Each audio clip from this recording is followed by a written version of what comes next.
The anti-critical race theory movement, this is what John Oliver wants to do. It's nothing but straw man. I would love if he provided his references publicly, but he doesn't. None of these shows do because they don't want a light. It burns! He wants you to believe that the anti-critical race theory movement is being driven exclusively by white parents. Okay, so here we're going to get into John Oliver. I know, like I said, the show is going late, but we have to do a rebuttal here to John Oliver, the critical race theory that... the segment that he did. And John Oliver, I will say sometimes he's funny. He's becoming less and less funny. Yeah. And he's becoming less and less funny because he's really focusing more on Clapter. And I watched this segment, and there was very little to find funny. A couple of digs at Ted Cruz that were kind of funny. And it's just a total misrepresentation. This is another example of most Americans, including, by the way, I'll get to this, Black Americans, minority Americans of all colors and sizes and shapes, are not big supporters of critical race theory. No. Okay? Because they don't want their children being indoctrinated and they don't want to sow division in this country. There really is a clear dividing line right now between Americans who want to unify, and you hear this all the time, common ground, but you can't find common ground and unify if the elites in power don't want it and won't allow it. So, John Oliver did this segment yesterday, and it always gets thrust into my YouTube timeline. When's he going to be banned from TikTok? Seth Meyers and John Oliver. Yes. So his first show back in 2022, he tried to make every parent who's concerned about critical race theory, he tried to make them out to look like crazy conspiracy theorists. And I don't know, gaslighting is thrown around a lot. I think this is almost a master class in gaslighting. Let's start. It is true. You have probably heard people yelling about critical race theory on TV for more than a year now. And people have been listening to that noise, especially judging by what's been happening at school board meetings across the country. Resign! See, it doesn't look that bad to me. The Western culture and values that brought forth Christianity in the founding documents are being called evil and racist. I am not co-parenting with the government. It is not your job to force these ideas onto my child. Are these the highlights? In this country is that we're all inherently racist, and I'm about sick of it. It's a Marxist ideology, and we all know it. Indiscernible from Gestapo. Intent to make our children feel disgust towards our nation. This country isn't even a racist country. We elected Obama for 2 terms. Wait, hold on. America can't be racist because of Obama? I don't know if you remember the 2008 election, but things got pretty racist back then. People kept saying he was born in Kenya, people said he was a secret Muslim, and then a few years later, we elected that people president. So let's just agree to disagree on that one, shall we? Okay, really quickly. First off, just notice the straw man right away. And that's the worst example. In other words, he's pulling the worst examples of radical conservatives that you can think of, right? We just showed you people knocking police unconscious and running them over in the streets. And he shows somebody at a school board using a legal term saying, we do not want to co-parent with the government. And then we're supposed to believe that, look, I get it, Obama was not born in Kenya, I understand it, but the idea that Obama was a secret Muslim, this isn't based on race, it was based on his own writings. What, you can't say, well, hold on a second, this guy claims that he converted to Christianity, but then he described the Islamic call to prayer when he was in Indonesia as, quote, one of the prettiest sounds on earth at sunset. The Islamic call to prayer at sunset, I don't think it's pretty. When I hear it, it's scary. No, if you're in Hamtramck, Michigan, trying to eat pierogies and you start hearing that coming from the mosque, oh my gosh, it's terrifying. It ruins the meal. I'm not gonna lie. Allahu Akbar. I'm like, okay, something's blown up. Sorry. I am legend with headdresses. It's a terrifying sound. By the way, the Kenya thing was just if you were allowed to run for president. It wasn't like, oh, he's born in Kenya. Nobody from Kenya. We don't like that country. Is it racist against Latinos that people say Ted Cruz was born in Canada? Right, exactly. My point is it's trying to score political points. It's not racism.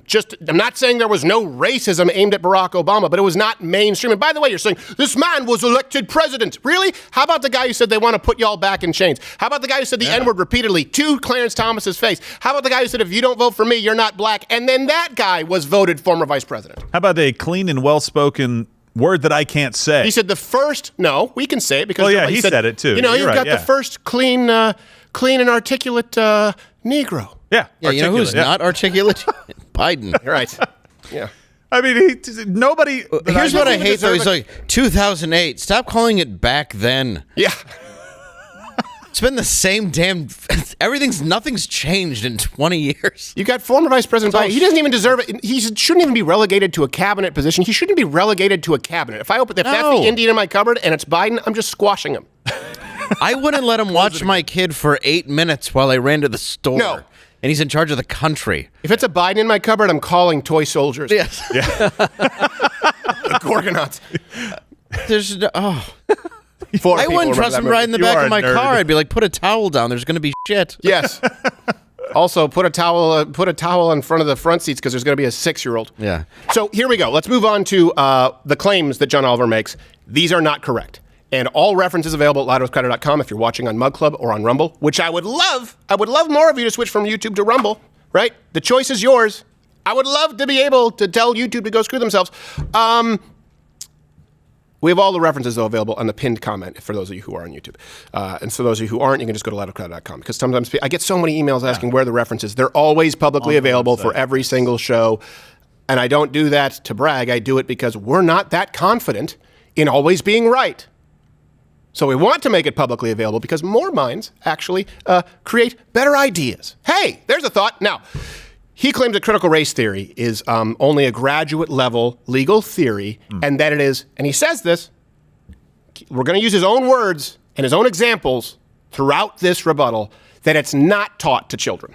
And to be clear, CRT is graduate level legal theory. So unless your 5-year-old is currently pursuing a law degree, they're not reading Kimberly Crenshaw. Okay. So he uses Kimberly Crenshaw as an example. Glad he One did. of the founders, one of the main thrusters of critical race theory. It began as a graduate level theory, that's true, but it's taken on a bigger scope, including kindergarten through 12 and K through 12 education. Whenever I see K through 12, I think, like, is that the mountain that's harder to climb than Everest, but not as high? It's K2. Yeah. Let's take this from, is it taught from K through 12? Who would say that? Who wanted to expand the scope? Oh, wait, you're Kimberly Crenshaw. So while in reality, critical race theory traditionally is a law school class, the truth of the matter is some of the basic inspiration, some of the things that we're all trying to do is the same. We're trying to create a more inclusive democracy. And we know, as Brown versus Board of Education said, inequality in education undermines our democracy. Well, some of that inequality is lack of access to the stories that make us, the stories that are core to understanding what America is. What America is partly made up of what America has been. So critical race theory is simply now the huge container for anti-racist work, anti-racist education. And what they're telling us is... Oh, I thought I was going to hear what they're telling us. How did they get my statue? Yeah. I wonder if she goes to the same hairstylist as Chuck Liddell. Or that I used to go to. So this also, Kimberly Crenshaw, just to be clear, has been espousing these same critical race theory views for 20 years. Let me read you a quote. So the name critical race theory, now used as interchangeably for race scholarship as Kleenex is used for tissue, was basically made up, fused together to mark a possibility. Well, what kind of a possibility might that be? Let's look to critical race theory scholars, Richard Delgado and John Stefanik. That's a tough one. I don't know if I'm pronouncing it properly, and I don't care because I don't like this person. Although CRT began as a movement in the law, it has rapidly spread beyond that discipline. And this guy who, by the way, John Oliver just tries to dismiss as silly, Chris Ruffo, he's done a bunch of work and compiled extensive evidence on critical race theory and its founders and the documents that they write themselves, using this kind of witchcraft trickery like their own words. What was that a clip of, by the way? Would Tucker Carlson just look like it was the first time he saw tits? Yeah, well, that was her taking a screenshot. Oh, okay. I didn't understand what that clip was. No, he looked like for the first time he saw her tits. But with her, he wasn't crying. Like, you have to put a mohawk down the middle? Oh, dear Lord. But Brown versus Board of Education, I believe that was about equality, not teaching students that one race was far more valuable than the other, correct? Right, yeah. You know nothing about this, Dave. Oh, I'm sorry. My bad. I was taught... I thought it was supposed to be about people who were equal. Yeah. No. I was You're taught. silly, Dave. Oh, You're a silly person. I'm going to go flog myself in the restroom. Yes, exactly. Well, you can use the tits. So, what? Do they not understand that this has been, like, as a kid who grew up in the United States, sorry that you didn't. It's not our fault. You moved at 3. You should have come back. Oh, I didn't move. Well, you did. I didn't have agency. I didn't have a rider for the U-Haul at 3. Probably could have gotten He was back. more or less really carried. Yeah. You could have sledded back over, right? No, but seriously, I knew about the Brown versus Board of Education. I knew about slavery. I knew about white people owning slaves and being a horrific thing. And I knew about all of the terrible stories about slavery before this CRT thing was being. So you're making an argument here that's like, oh, you don't want us to teach about the stories. We already were. Name me one American born after 1960 who was not taught that slavery was bad. It'll be. My really dad was hard a to history do. buff. We would go to Gettysburg for family vacations and stuff, which is, it's great when you're 6. Right. Yeah. It's like, we're going to Disneyland. And Well, no, they didn't I'm gonna die go. there, I'm going to go. Learn about freeing my friend Phil. Oh, you're going to Six Flags? I went to Bunker Hill. No, it wasn't about slavery, right? The most people that we've ever lost in a war were not lost because of slavery. Dave. Right. I mean, that's well, the not to mention the amount of slaves who exist today, which is another thing we just skim over. You knew who Martin Luther King was. You knew who, you knew about Frederick Douglass. You knew about Rosa Parks. You knew Mike Ilitch was funding Rosa Parks' entire life in Detroit. Yeah. It's a matter of course we cared. Why would anybody think that we didn't? When did all of a sudden this happen where we weren't being and that's the issue. The right thing. It's a Trojan horse where they go, no, it's not about slavery. It's that it wasn't.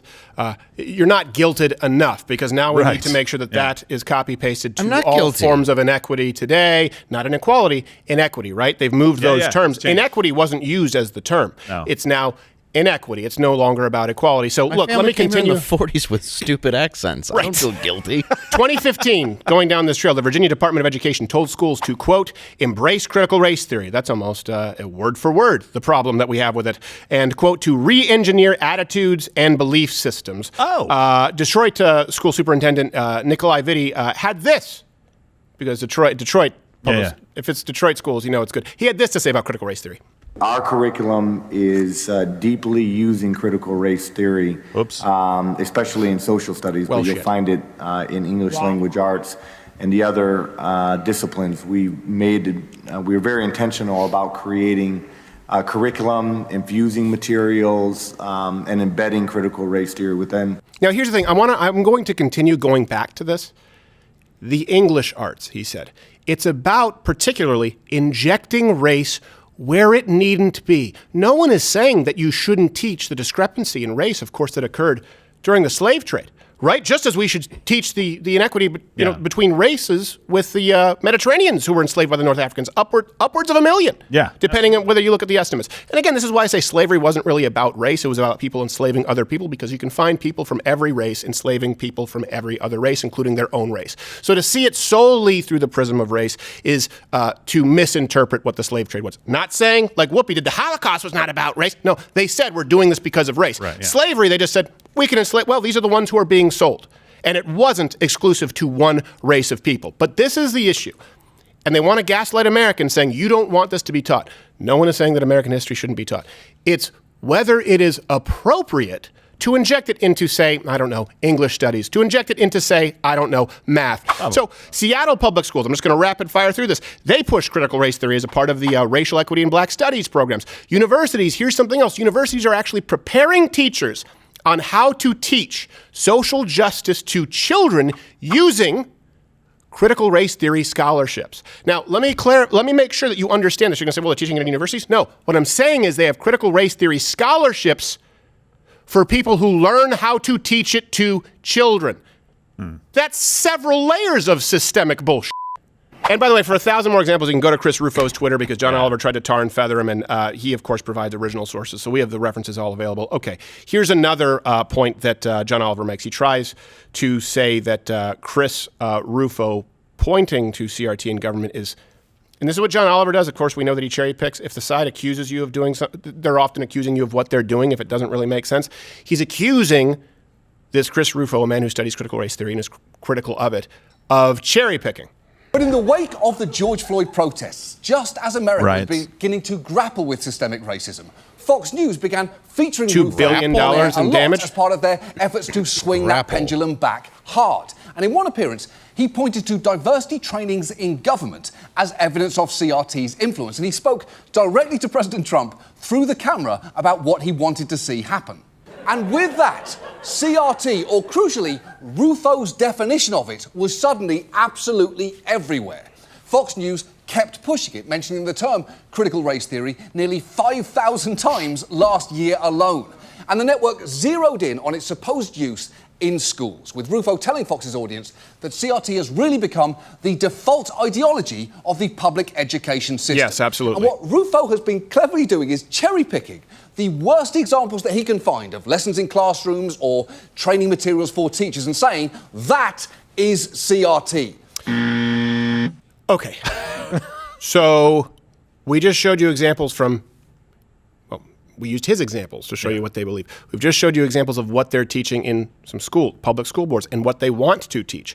And now he's saying that this man is cherry picking. Particularly, he seems to have an issue with Chris Ruffo, I guess, misrepresenting government-affiliated or what actually affiliated organizations. Yeah. Yeah. Let's go to one government-affiliated organization like Lockheed Martin's. They have white privilege statements that you can read. I think this is concerning. Let me read some quotes. I can dismiss another's voice with little or no consequence. When I am told about our national heritage, I am shown people of my race made it what it is. This is, a checklist to make sure that you feel guilty about any of these statements. Well, I thought it was like I could kick your ass privilege, like where I just don't care if you don't like what I say. Right. This is Lockheed Martin. This is a government-affiliated organization. I didn't think that was white or black or anything else. And they unironically use white privilege. Look, I don't care if you're left or you're right, okay, at this point. I think can we all find common ground and agree that if you hear someone unironically use the term white privilege in day-to-day life, they're an asshole you don't want to be friends with? Yeah, 100%. Agreed, yes. Especially when they're like a Karen. Yes. And it's like, you're the embodiment of white privilege. Right, yeah. Please don't use it. Not only white privilege, the only reason I'm not hitting you is because you're a woman. Right. You're Franzia privilege. You just poked your finger in my chest. I mean, I give you at least one Casablanca. I mean, just so you know, like, it's just, but you got a mohawk and, you got the law on your side. My point is, men treat men very differently than we do women. Women benefit from privilege in many, many ways. John Oliver's point there, he was basically saying, see, he tries to he cherry picks the worst examples. I'm like, okay, so let's just assume that you're right. Those are the worst. This is where it goes. That's the point, John, is that the worst examples are actually being taught. Right. The worst examples are being taught. Unlike your worst examples of radical conservatives saying, we don't want the government co-parenting with us. We should be able to teach our children right from wrong, which, by the way, I know is considered They consider that a more radical theory than the idea that the world is layered entirely through prisms of race, right? See everything through the lens of race. They think it's more radical for a parent to say, I should be able to raise my own kid. However, John Oliver believes that your children, and you can watch it get more drastic, and I encourage you to go watch the full clip, should learn all of it, including the opinions taught as fact from schools, not their parents. Educators are working very hard to find age-appropriate ways to talk about race and racism in the classroom. And if you do it right, you don't stop at the civil rights movement. You tell the story all the way to the present day, which kids want and need. They have questions about what they can see with their own eyes, and they deserve good answers. And it is, frankly, far better for them to have these discussions in a supportive, educational environment. How do you answer the potential black kid asking why his neighborhood's been burned down? During a screaming match at Thanksgiving. But the panic over CRT threatens to shut those conversations down. He's not wrong. He just has the wrong answers. It is likely to do. Well, look, so he's making this satirical article in the San Francisco Chronicle look a lot less satirical. It says, the left's introduction of anti-racism and gender identity in schools face a bitter backlash from parents. Ending parenthood would end the backlash, helping dismantle white supremacy and outdated gender norms. My proposal would merely make mandatory handovers of babies to the state. Now, this is meant to be satirical, but that's not what he's saying. Look, what do you think is going to happen? He's just assuming that he has the right answer. Yeah. Especially, if anything, right now, who's been most negatively impacted by, and you said this, the lockdowns, by the protests, the riots, people in those communities. So what should be the answer from a teacher if they go, why did my dad's business get burned down? By the way, if they're fortunate enough to have a father, and that's because statistically that matters. Hey, there's another question. Why don't I have a dad? Yeah. What's the answer, John Oliver? Could it be, well, you know what, because of the Model Cities program, because of the modern welfare state, because of, if you look at Lyndon Johnson and what happened, this is why we actually encourage single-parent households, or, well, you know what, that was your father's franchise, the Walgreens, was burned down because of people who were looking an excuse to commit violence, and your father committed no wrong, and you know what, this is no, the answer is going to be systemic racism, and that is taught to your kids, and parents right now are saying, we don't want that taught to our kids. Not that the slave trade existed. Right. Yeah, and the questions that'll come up that I'm sure they're going to answer correctly, too, are why did that police officer shoot that girl with a knife? Well, because she was going to stab somebody else, so I saved her life. Right. That won't ever come up. Who was she going to stab? Black girl. Right. No. Racist cop. Hey, why was Jacob Blake shot? I bet you would be hard-pressed to find a single teacher, let's say the Eastern Seaboard. I'm being somewhat facetious, but not really. Statistically, less than 1%. You know, like a heterosexual male chance of getting AIDS in North America. You're more right than you want to be. There are a few stragglers, but it's statistically less than 1%. Yeah. I bet you would find less than 1% of teachers on the Eastern Seaboard addressing high school students when teaching the Jacob Blake situation, saying, well, actually what happened was he was trying to kidnap his own children from the woman he had sexually assaulted, who called the cops to enforce the restraining order, then reached for a knife under the floorboard of his car to try and stab cops before they shot him. I don't think you'll find a single teacher teaching that. I guarantee you'll find at least half saying that there's systemic racism from police shooting black men. So my point is, it's not that it's not leftist. Do we really think that public school teachers are mostly conservative? For crying out, it's that it's not liberal enough. Let's just move that over to the window. Bringing up Lyndon B. Johnson and everything else, it is systemic. You're just not explaining what that means at all. Exactly. That's the problem. It's the exact same answer without any explanation. Right. It's just white people bad. And by the way, let's make sure that some kids in this class feel shame for something that is no fault of their own. Exactly. So what is systemic racism? Oh, it's not important.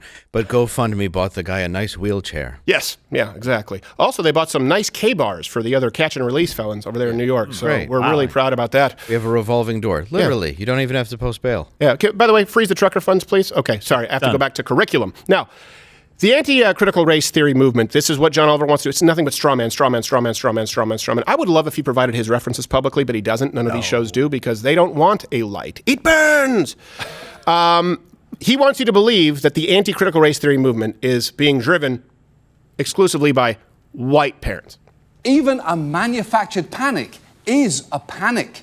Those parents at school board meetings are genuinely angry. Right. And as any little league coach knows, once you reach a critical mass of angry white parents, there will be consequences. Okay, so here's the thing. 45%, it's true, 45% of whites in America think that critical race theory will make race relations worse. Yeah. Okay. Do you know what percentage of all other minorities think it will make race relations worse? Exactly 45%. Really? Yeah, exactly 45%. Weird. It's like we're the same. Huh. It's almost like we're the same. Now, to be fair, only 32% of blacks think it will make it worse. But the point is, when you include all of the minorities, because, I think it matters. It can't. Oh, no, wait. It's just depending on the day, right? Is it, anti-race, anti-Asian hate crimes until, okay, then it's the oppression Olympics, right? Okay, right. So it's only the black statistic matters. It's still a lot. A third of black people think this, and what are they, the blackface of white supremacy, John Oliver? Yes. Like, it's just a white parent problem? Yes, and that's the empirical from Rasmussen. Here's the anecdotal, just so you can see it for yourself. See, I don't want to do the John Oliver where it's just anecdotal. Right. That's why I try to show you the empirical, but I also think it's nice to see. By the way, I think, hey, thanks for Lane in the control room. He exclusively pulled clips of good-looking black men. Like, we don't know what he's up to. Have you tried talking down to your audience more? Yes. He's pretty good at it now. These parents are definitely not just white. But we're taking the wheel back from Washington all the way to Raleigh and into our local school board. And from Jesus. Because CRT, all of that, the parents don't want it. It's a big fat lie. There's not one if you believe in CRT, I want to tell you you're a liar, because that means you look at your black neighbor and say that they're oppressed, and you look at your white neighbor and say that they're evil, regardless of the experience that you've had with them. And we're not going to do that. Well, how did I get where I am right lady now? Mascot. If some white man kept me down. How am I now directing over folks that look just like you? Not many white men physically could. What kept me down? What oppressed me? Athletic specimen. Off the streets to where I am right now. You gonna sit here and tell me this lie of critical race theory? Of this the reason why black folks can't get ahead because of white folks? Are you kidding me? This is what we come to now. I can't believe we're even talking about this right now. We can do all of this because we live in an incredible country, America, that offers us limitless possibilities for all people who are willing to dream and work hard. That is why I love this country. And that is why I oppose critical race theory and anything that resembles it. He won't be shown on the media. Should have tried some slam poetry. So, Last week also, San Francisco voters led by Asian Americans, the ones who were being pushed on subway tracks, who we cared about 4 weeks ago until they were no longer convenient. Correct. They voted to recall 3 school board members who abolished merit-based admissions. Yeah. Now, why did they abolish merit-based admissions? Look, okay, just go to the reference. I think you can guess. So here's another claim that John Oliver makes, that critical race theory is not actually like a revolutionary program that would do away with our societal foundations. And by the way, this is something also that's pretty important.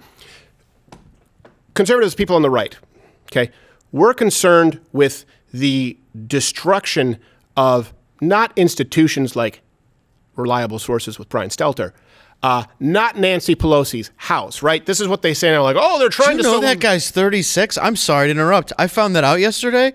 What a nightmare. What? He's 36? 36, Brian Stelter. Oh, my word. Right? Not enough podlings in the world. I think it's why I didn't sleep. So this dude's younger than me? It's a tragedy. Well...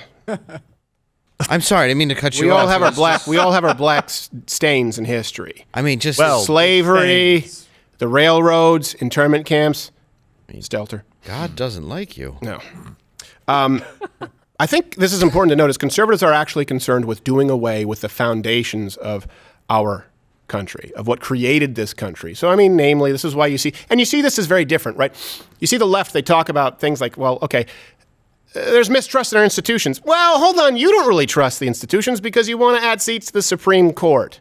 Right? Well, there's sowing mistrust in our institutions. Yeah, but you guys want to do away with the filibuster. There's sowing mistrust in our institutions. Yeah, but you actually want the government to be able to censor other platforms and which speech is allowed. So really, yeah, what you're complaining about is Americans sowing mistrust. And by sowing mistrust, what you mean is not trusting media, not trusting their House of Representatives, not trusting this current former vice president. And you say that's a problem because these institutions that currently exist are what make America America. Okay, now you have people on the, I'm doing it for you, your right, my left, but you have people on the right, and what they have a problem with is sowing distrust and sowing, creating cracks in the institutions that made our country what it is. Not current media, not current Supreme Court, not current person in office, but our founding documents, the Constitution, the Declaration of Independence, the foundations, the principles that made this country not only what it was, but also ultimately led to the quickest abolishment of slavery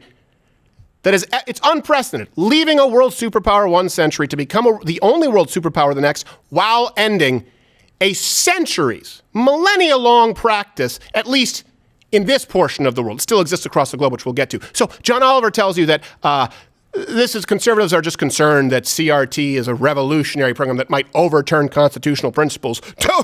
Wouldn't that be silly? Here's his argument.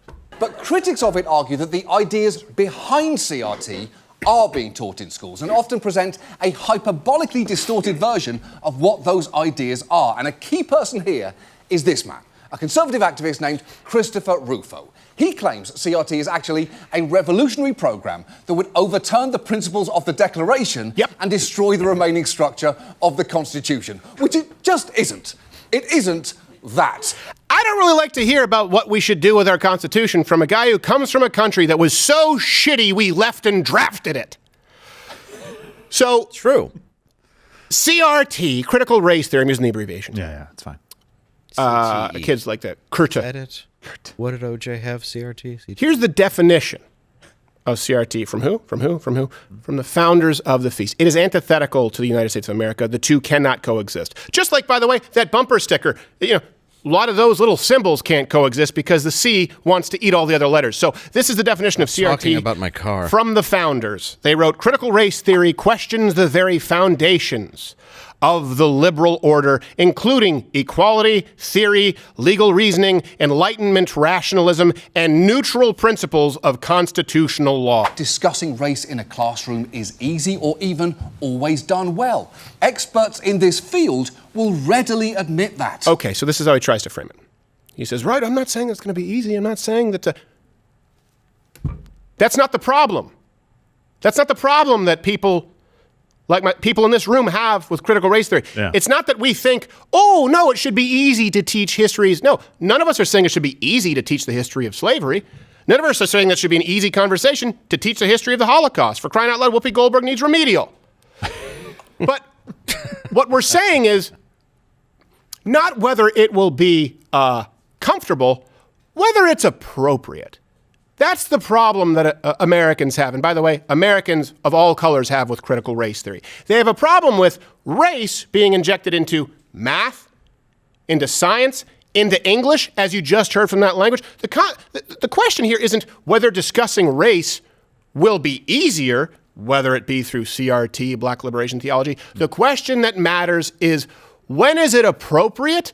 Is it appropriate at all? And is it accurate? And by the way, while we're talking about this and the gross misrepresentation of people who oppose critical race theory, namely, by the way, parents, that's also very telling when you look at who the left opposes. Truckers, working class people, the people who oppose critical race theory, if you look at the demographics, mostly parents. Screw them, right? We want the single white females with the mohawk. We want them to be in charge of what our government does because it's worked so well for us recently as we've been not even slowly, now we're racing down the path to serfdom. Watch Louder with Crowder live, Monday through Thursday, 10 a.m. Eastern.